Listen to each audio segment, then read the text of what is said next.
Ma'rifatul Islam. Assalamualaikum warahmatullahi wabarakatuh. Sahabat Ma'rifatul Islam, permasalahan bayi tabung termasuk permasalahan kontemporer yang paling menonjol. Permasalahan ini banyak menyita perhatian masyarakat umum, termasuk para ulama kaum muslimin. Permasalahan ini menjadi salah satu tema pembicaraan mereka pada pertemuan rutin mereka yang diadakan oleh Liga Muslim Dunia di Makkah selama 2 kali pertemuan. Majelis Al-Majmu' Al-Fiqh Al-Islami pada daurah ke-8 yang diadakan di Pusat Liga Muslim Dunia di Mekah pada hari Sabtu 28 Rabiul Akhir sampai dengan tanggal 7 Jumadil Ula tahun 1405 Hijriah atau yang bertepatan dengan tanggal 19 hingga 27 Januari 1985 telah memperhatikan beberapa masukan dari anggota majelis seputar keputusan boleh yang ditetapkan oleh majelis yang berkaitan dengan inseminasi buatan dan bayi tabung. Keputusan itu dikeluarkan pada daurah ke-7 yang diadakan dari tanggal 11 sampai dengan 16 Rabiul Akhir 1404 Hijriah. Teks keputusan tersebut adalah cara ke-7 dari inseminasi buatan di mana sperma dan sel telur diambil dari pasangan suami istri. Setelah mengalami proses pembuahan pada bayi tabung, sel telur yang sudah dibuahi itu dimasukkan ke dalam rahim istri yang lain dari pemilik sperma. Istri yang lain ini telah menyatakan kesediaannya untuk mengandung janin madunya yang diangkat rahimnya. Majelis memandang hal itu boleh ketika diperlukan dan dengan ketentuan-ketentuan yang sudah disebutkan terpenuhi. Inti masukan yang diberikan oleh sebagian anggota majelis terkait dengan keputusan di atas adalah istri kedua yang dititipi sel telur yang sudah dibuahi milik istri pertama, ada kemungkinan hamil dari hasil berhubungan dengan sang suami. Sebelum rahimnya diisi sel telur yang sudah dibuahi tersebut, kemudian dia akan melahirkan bayi kembar dan akhirnya tidak bisa membedakan antara bayi dari sel telur yang dititipi dengan bayi dari hasil hubungan badannya dengan sang suami. Sebagaimana juga tidak bisa membedakan mana ibu dari bayi yang berasal dari sel telur yang dititipkan dan mana ibu dari bayi yang berasal dari hubungan intimnya. Terkadang bisa saja satu dari calon bayi yang masih berupa segumpal darah atau alaqah atau segumpal daging atau mudghah itu mati. Ia tidak bisa keluar kecuali bersama kelahiran calon bayi satunya yang tidak diketahui apakah yang gugur ini bayi yang berasal dari sel telur yang dititipkan itu ataukah berasal dari hubungan intim. Kemungkinan-kemungkinan ini menyebabkan terjadinya pencampuran nasab dari sisi ibu. Mana ibu yang sebenarnya dari dua bayi ini juga mengakibatkan kerancuan hukum yang menjadi konsekuensinya. Ini juga menuntut Al-Majma' untuk tidak memberikan hukum tertentu tentang jenis keadaan tersebut. Pada daurah itu juga, majelis mendengarkan penjelasan dari para dokter ahli kandungan dan kebidanan yang hadir saat itu. Mereka menguatkan adanya kemungkinan hamil yang kedua dari hasil hubungan intim dengan sang suami ketika sedang mengandung janin yang berasal dari sel telur yang dititipi. Sehingga akan terjadi pencampuran nasab sebagaimana telah dijelaskan di atas. Setelah mendiskusikan masalah ini, majelis menetapkan untuk mencabut kembali keputusan boleh pada cara ketiga dari 3 cara yang diperbolehkan. Cara ketiga ini disebutkan pada cara inseminasi buatan urutan ke-7 dari keputusan Al-Majmu' Al-Fiqh Al-Islami yang dikeluarkan pada daurah ke-7 tahun 1404 Hijriah. Dengan ditariknya keputusan boleh ini, maka keputusan Al-Majmu' Al-Fiqh Al-Islami tentang inseminasi buatan dan bayi tabung adalah sebagai berikut. Setelah memperhatikan dan mendiskusikan makalah yang disampaikan oleh salah satu anggota Liga Muslim Dunia, yaitu Muhammad Az-Zarqa tentang At-Talqihus Sina'i atau inseminasi buatan dan bayi tabung, sebuah permasalahan yang banyak menyibukkan banyak orang, bahkan termasuk permasalahan zaman ini yang paling menonjol di dunia. Anggota majelis mendengarkan hasil yang telah dicapai oleh terobosan ilmu dan teknologi ini di masa kini dalam menghasilkan anak dan mengatasi masalah kemandulan. Dari penjelasan yang cukup memuaskan itu, akhirnya anggota majelis mengetahui bahwa inseminasi buatan adalah usaha untuk mendapatkan anak tanpa melalui proses yang alami, tanpa melalui proses hubungan badan. Inseminasi buatan ini secara garis besar dilakukan dengan 2 metode. 1. Pembuahan atau inseminasi terjadi di dalam rahim, yaitu dengan cara menginjeksikan sperma lelaki pada bagian yang sesuai dari rahim wanita. 2. Inseminasi di luar rahim. Dengan cara memproses antara sperma dan sel telur wanita pada tabung, kemudian setelah terjadi pembuahan, baru dimasukkan ke dalam rahim wanita. Pada inseminasi buatan ini, mesti terjadi penyingkapan aurat seorang wanita bagi orang yang melakukan proses ini.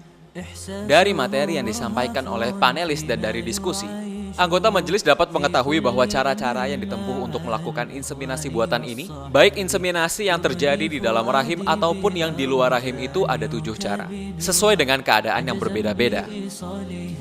Inseminasi buatan yang dilakukan di dalam rahim ditempuh dengan 2 cara, sedangkan inseminasi di luar itu dilaksanakan dengan 5 cara sebagaimana kenyataan di lapangan, tanpa memandang hukum halal atau haramnya menurut syariat. Inseminasi di dalam rahim memiliki 2 cara. Cara pertama, sperma seorang suami diambil lalu diinjeksikan pada tempat yang sesuai dalam rahim sang istri, sehingga sperma itu akan bertemu dengan sel telur yang dipancarkan oleh sang istri dan berproses dengan cara yang alami sebagaimana dalam hubungan suami istri. Kemudian setelah pembuahan itu terjadi dengan izin Allah Ta'ala, dia akan menempel pada rahim sang istri. Cara ini ditempuh jika sang suami memiliki problem sehingga spermanya tidak bisa sampai pada tempat yang sesuai dalam rahim. Cara kedua, sperma seorang lelaki diambil lalu diinjeksikan pada rahim istri orang lain sehingga terjadi pembuahan di dalam rahim. Kemudian selanjutnya menempel pada dinding rahim sebagaimana pada cara yang pertama. Metode ini digunakan karena sang suami mandul sehingga sperma diambilkan dari lelaki lain. Adapun inseminasi di luar rahim ada 5 cara. Cara pertama, sperma seorang suami dan sel telur istrinya diambil lalu diletakkan pada sebuah tabung sehingga sperma tadi bisa membuahi sel telur istrinya dalam tabung tersebut. Kemudian pada saat yang tepat sperma dan sel telur yang telah berproses itu atau zigot dipindahkan ke rahim sang istri, pemilik sel telur supaya bisa berkembang sebagaimana layaknya janin-janin yang lain. Ketika masa mengandung sudah berakhir, sang istri akan melahirkannya sebagai seorang anak biasa, laki-laki ataupun perempuan. Inilah bayi tabung yang telah dihasilkan oleh penemuan ilmiah yang Allah Azza wa Jalla mudahkan. Proses melahirkan seperti ini telah menghasilkan banyak anak, baik laki-laki maupun perempuan, atau bahkan ada yang lahir kembar. Berita keberhasilan ini telah tersebar melalui berbagai media massa. Metode ini ditempuh ketika sang istri mengalami masalah pada saluran sel telurnya. Cara kedua, pembuahan di luar yang diproses pada tabung antara sperma yang diambil dari seorang suami dan sel telur yang diambil dari wanita lain yang bukan istrinya, dikenal dengan sebutan donatur. Kemudian setelah terjadi pembuahan, barulah dimasukkan ke rahim istri pemilik sperma. Cara ini dilakukan ketika sel telur sang istri terhalang atau tidak berfungsi. Akan tetapi, rahimnya masih bisa berfungsi untuk tempat perkembangan janin.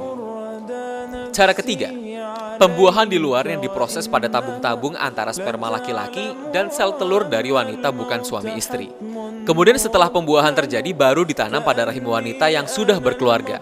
Cara ini dilakukan ketika ada pasangan suami istri yang sama-sama mandul tetapi ingin punya anak, sedangkan rahim sang istri masih bisa berfungsi sebagai tempat pertumbuhan janin. Cara keempat, pembuahan di luar yang diproses pada tabung antara 2 benih pasangan suami istri. Kemudian setelah pembuahan itu berhasil, baru ditanamkan pada rahim wanita lain yang bukan istrinya yang bersedia mengandung janin pasangan suami istri tersebut.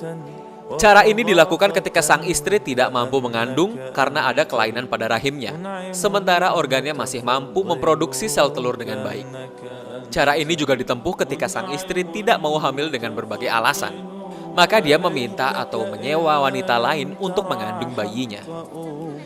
Cara kelima yaitu cara yang disebutkan di awal pembahasan ini, di mana sperma dan sel telur diambil dari pasangan suami istri, lalu setelah mengalami proses pembuahan pada tabung, sel telur yang sudah dibuahi itu dimasukkan ke dalam rahim istri lain dari pemilik sperma. Istri yang lain ini telah menyatakan kesediaannya untuk mengandung janin madunya yang diangkat rahimnya.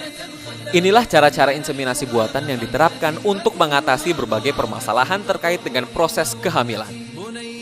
Majelis juga sudah memperhatikan berita-berita besar bahwa proses seperti ini memang benar-benar sudah terjadi di Eropa dan Amerika, memanfaatkan hasil penemuan ilmiah ini dengan berbagai tujuan.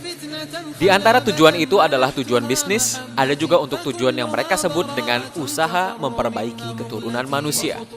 Ada juga untuk memenuhi keinginan sebagian wanita yang tidak berkeluarga untuk menjadi ibu, atau keinginan wanita yang sudah berkeluarga namun tidak bisa hamil dengan sebab-sebab tertentu pada dirinya atau pada suaminya. Majelis sudah memperhatikan berbagai instansi yang merealisasikan berbagai tujuan ini. Misalnya, pengadaan bank sperma, sebuah tempat penyimpanan sperma berteknologi sehingga bisa bertahan lama. Sperma-sperma ini diambil dari orang-orang tertentu atau tidak tentu sebagai sumbangan atau untuk mendapatkan imbalan. Hukum syariat tentang hal ini. Setelah memperhatikan materi yang disampaikan panelis dan mendapatkan informasi tambahan yang memadai dari sumber-sumber yang bisa dipertanggungjawabkan, seperti berita yang disebarluaskan melalui media massa, serta melalui diskusi dalam menerapkan kaidah-kaidah syariah dalam masalah ini, akhirnya majelis memutuskan beberapa hal berikut. Pertama, hukum-hukum yang bersifat umum. 1. Dalam kondisi bagaimanapun, seorang wanita muslimah tidak diperbolehkan membuka aurat di hadapan orang yang tidak halal berhubungan badan dengannya, kecuali untuk tujuan yang diperbolehkan syariat. 2. Keinginan wanita untuk sembuh dari suatu penyakit yang dideritanya atau ketidaknormalan pada tubuhnya yang menyebabkan merasa terganggu dianggap sebagai sebuah tujuan yang dibenarkan oleh syariat. Untuk tujuan pengobatan seperti ini, wanita tersebut boleh membuka auratnya kepada selain suaminya. Tentunya hal ini dilakukan sesuai dengan kebutuhan. 3. Ketika seorang wanita membuka aurat di hadapan selain orang yang halal berhubungan badan dengannya, hukumnya adalah mubah atau diperbolehkan untuk sebuah tujuan yang syar'i. Maka wajib yang melakukan pengobatan itu adalah dokter perempuan muslimah jika memungkinkan. Kalau tidak ada, maka dokter perempuan yang bukan muslimah. Kalau tidak ada juga, baru dokter laki-laki muslim, dan kalau tidak ada, baru menggunakan tenaga dokter laki-laki yang bukan muslim. Saat proses pengobatan, tidak diperbolehkan berkholwat atau berdua-duaan antara dokter laki-laki dengan sang pasien wanita. Ia harus didampingi oleh suami pasien atau wanita lain. Kedua, hukum inseminasi buatan. 1. Keinginan seorang wanita yang sudah berkeluarga yang tidak bisa hamil dan keinginan sang suami untuk mendapatkan anak dianggap sebagai sebuah tujuan yang dibenarkan oleh syariat. Tujuan ini bisa dijadikan alasan untuk melakukan pengobatan jika terkendala dengan cara-cara inseminasi buatan yang dibenarkan oleh syariat. 2. Cara inseminasi buatan yang pertama, yaitu sperma diambilkan dari seorang lelaki yang sudah berkeluarga lalu diinjeksikan ke dalam rahim sang istri. Merupakan cara yang diperbolehkan menurut syariat dengan tetap memperhatikan ketentuan-ketentuan umum yang telah disebutkan. Ini dilakukan setelah dipastikan bahwa sang istri memerlukan proses ini supaya bisa hamil. 3. Cara ketiga, yaitu kedua benih sperma dan sel telur diambil dari pasangan suami istri, kemudian proses pembuahannya dilakukan pada tabung. Setelah terjadi pembuahan, sel telur yang sudah dibuahi itu dimasukkan ke rahim wanita pemilik sel telur tadi. Awalnya cara ini merupakan cara yang bisa diterima menurut tinjauan syariat. Namun cara ini tidak bisa lepas sama sekali dari berbagai hal yang bisa menimbulkan keraguan-raguan. Maka sebaiknya cara ini tidak ditempuh kecuali ketika sangat terpaksa sekali, serta jika ketentuan-ketentuan umum yang telah disebutkan sudah terpenuhi. 4. Pada dua cara yang diperbolehkan ini, Majelis Majmu'ul Fiqih Al-Islami menetapkan bahwa nasab si anak dihubungkan ke pasangan suami istri pemilik sperma dan sel telur. Kemudian diikuti dengan hak waris serta hak-hak lainnya sebagaimana pada penetapan nasab. Ketika nasab ditetapkan pada pasangan suami istri, maka hak waris serta hak-hak lainnya juga ditetapkan antara si anak dengan orang yang memiliki hubungan nasab dengannya. 5. Sedangkan cara-cara inseminasi buatan lainnya dalam proses pembuahan di dalam dan di luar rahim merupakan cara-cara yang diharamkan dalam syariat Islam. Tidak ada alasan untuk memperbolehkan salah satunya. Karena kedua benih, sperma dan sel telur dalam proses tersebut tidak berasal dari satu pasangan suami istri. Atau karena wanita yang menyatakan kesediaannya untuk mengandung janin tersebut adalah wanita asing yang bukan mahramnya atau ajnabiyah. Sahabat Ma'rifatul Islam, inilah pandangan Majelis Majmu' Fiqih Al-Islami tentang masalah bayi tabung yang perlu kita pahami sebagai seorang muslim. Wallahu ta'ala a'lam. Semoga sajian ini dapat bermanfaat bagi Anda. Saksikan terus Ma'rifatul Islam di Insan TV. Wassalamualaikum warahmatullahi wabarakatuh.